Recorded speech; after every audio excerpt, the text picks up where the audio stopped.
The history of Saint Mary of Egypt in the first book of the Lives of the Fathers is well known. At the age of 12 years, she fled from the house of her parents and went to Alexandria, and there led an infamous life and was a scandal to the whole city.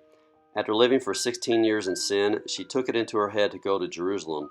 At the time the Feast of the Holy Cross was being celebrated, and moved rather by curiosity than by devotion, she determined on entering the church, but when at the door she felt herself repelled by an invisible force. She made a second attempt, and was again unable to enter, and the same thing was repeated a third and a fourth time. Finding her efforts in vain, the unfortunate creature withdrew to a corner of the porch, and there, enlightened from above, understood that it was on account of her infamous life that God had repelled her even from the church. In that moment she fortunately raised her eyes and beheld a picture of Mary. No sooner did she perceive it than, sobbing, she exclaimed, "O Mother of God, pity a poor sinner. I know that on account of my sins I deserve not that thou should cast thine eyes upon me, but thou art the refuge of sinners. For the love of thy Son Jesus, help me.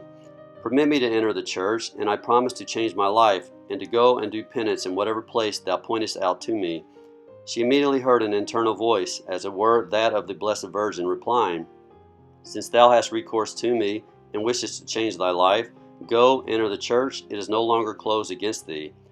The sinner entered, adored the cross, and wept bitterly. She then returned to the picture and said, "Lady, behold, I am ready. Where wilt thou that I should go to do penance?" "Go," the Blessed Virgin replied, "cross the Jordan, and thou wilt find the place of thy repose." She went to confession and communion, and then passed the river, and finding herself in the desert, she understood that it was in that place she should do penance for her sinful life.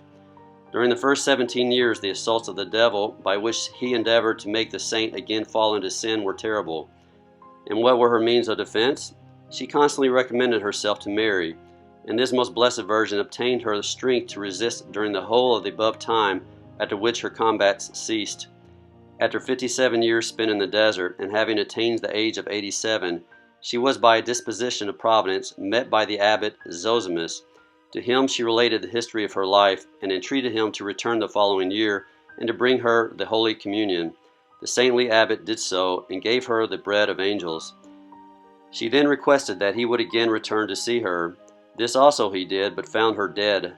Her body was encompassed by a bright light, and at her head these words were written, "Bury my body here, it is that of a poor sinner, and intercede with God for me." A lion came and made a grave with his claws.